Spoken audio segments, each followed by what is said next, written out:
কারণ হচ্ছে যে আমার যে গ্রিন সিটির যে প্রজেক্টটা আছে পূর্বাচলে, এটা অলমোস্ট আমার 300 প্লট রেডি। আপনি তো নিজেকে দেখে আসছে। বাট আপনার যদি মানে চান বা অন্য কোনো কাস্টমার এখানে আসতে চায়, সে নিজে এখন বাড়ি করতে পারবে এখানে। আসলে ওইখানে আবার হচ্ছে কমার্শিয়াল একটা এরিয়া আছে আমাদের প্রজেক্টের পাশে। এখন এখন যদি কেউ বাড়ি করে সেখানে ভাড়া হবে ইনস্ট্যান্টলি।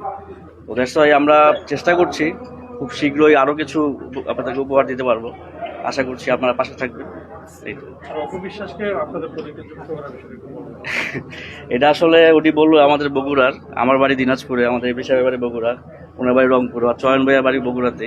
তো দ্যাটস ওয়াই এইভাবে একটা কানেকশন হয়ে গেছে আর কি আমাদের।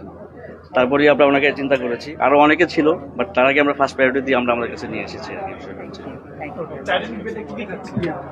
টাইটানিক বেডে আমাদের বেসিক্যালি 5 স্টার একটা হোটেল, পাশাপাশি আমাদের ডুপ্লেক্স কিছু জোন থাকবে এখানে। সো আপনারা আগামী নেক্সট মান্থেই আমরা একটা উদ্বোধনী একটা অনুষ্ঠান করবো, অনেক বড় করে প্ল্যান আছে আমাদের, আপনাকে সব জানাবো এই সময়।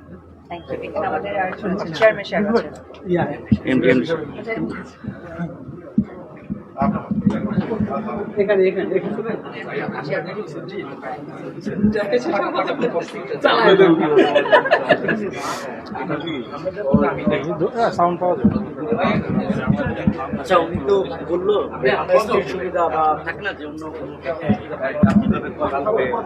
ডিটেইলি যদি আপনি আচ্ছা, মূলত হলো আমরা আমাদের ক্লায়েন্টদের সুবিধার জন্য আমাদের যে প্লটের সাইজ 5 কাঠা, 10 কাঠা, 3 কাঠা, আমরা মিড লেভেল থেকে আরম্ভ করে টপ লেভেল সব লেভেলের যে টার্গেট গ্রুপ আছে তাদের কথা বিবেচনা করে আমরা দুইভাবেই আমাদের প্রসেসটা রেখেছি। একটা হলো কেউ কিস্তিতে নিতে চাইলে সে কিস্তিতে নিতে পারবে, এবং কেউ যদি ওয়ান টাইম পেমেন্টের মাধ্যমে নিতে চায় সেটাও পারবে। সুতরাং দুইটা সুযোগেই আছে। এবং আমাদের প্রোডাক্ট যে প্রসেসগুলো সেটা হলো কিস্তি, যেটা কিস্তি 3 থেকে 5 বছর এর মধ্যে কিস্তি দিয়ে কেউ চাইলে কিনতে পারে।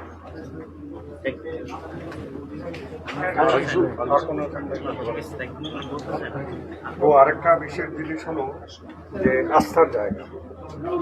আপনারা দেখেছেন যে আমাদের এই কোম্পানির বয়স মাত্র 4 বছর। এই 4 বছরের মধ্যে একটা ব্লক, এটা অলরেডি আমাদের চেয়ারম্যান বলেছেন 300 বিঘার মতো রেডি করেছেন।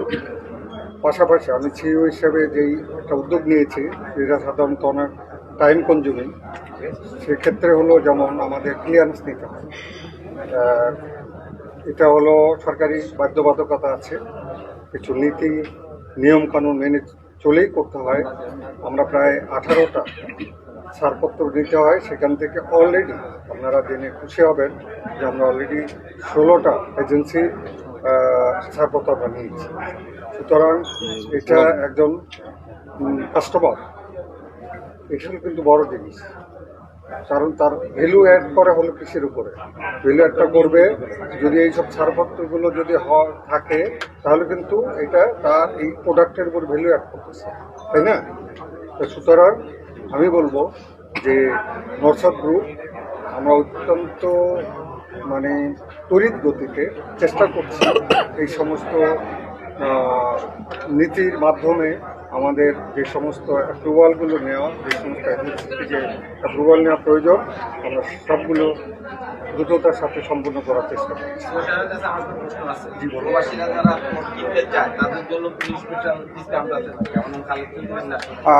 প্রবাসীদের জন্য তো অবশ্যই একটা স্পেশাল ডিসকাউন্ট আমরা দিব।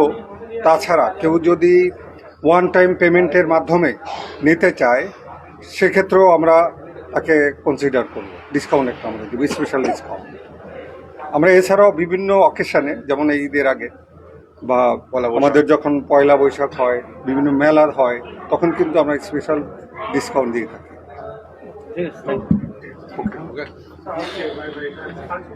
বলেন বলেন, সমস্যা নেই, বলেন। টাইটানিক বেতে মানে কি 4 ধরনের সুবিধা দিচ্ছেন? টাইটানিক বেতে ইনভেস্ট করলে এখন আমরা হচ্ছে যে 6 রাত 7 দিন আপনার থাকার ব্যবস্থা থাকবে। এখানে হচ্ছে যে আপনার প্রফিট শেয়ার থাকবে।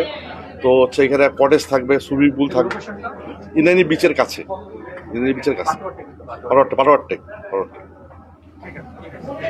দিদি একটু লাস্ট কোয়েশ্চেন আপনার কাছে, এটা হচ্ছে লাস্ট 4 দিন ধরে টমেটো তারা এটা হচ্ছে আনসার নারী এবং মা সেই জায়গাতে আমি আমি তো বেশ বিগত কয়েকদিন থেকেই প্রোগ্রামে ফেস করছি এবং আপনাদেরকেও কাছে পাচ্ছি, পাশে পাচ্ছি।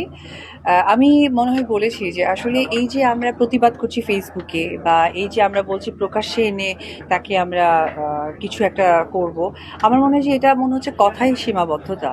কথায় সীমাবদ্ধতা না হয়ে এমন আইন প্রতিষ্ঠা করা দরকার যে যেখানে ধর্ষক কথাটাই আসবে, সেখানে যখন স্বীকারোক্তি আসবে হ্যাঁ আমি অপরাধ করেছি, তখন আসলে কোনো যাচাই না করেই সেই আইনে যেন তাকে নিযুক্ত করা হয়। শুধুমাত্র আজকে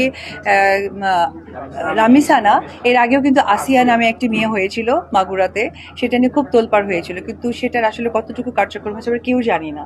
তো আমার কাছে মনে হয় ফেসবুক সীমাবদ্ধতা বা আমরা ধর্ষককে সামনে বিচার করতে চাই এই কথা সীমাবদ্ধতা না থেকে আমরা সরকারের কাছে এটাই আশা করব যে ধর্ষণ সেটা অবশ্যই একটি শিশু, নারী, যেই হোক না কেন, এই ধর্ষণকে যেন এমন একটি আইনে প্রতিষ্ঠিত করে যেটা আমরা বিভিন্ন দেশে, ইরান থেকে শুরু করে আফগানিস্তান থেকে শুরু করে দুবাই থেকে শুরু করে অনেক জায়গায় আমরা দেখেছি, সেই রকমই যেন একটা আইন প্রতিষ্ঠা করা হয়, এটাই আমার চাওয়া থাকবে। Thank you.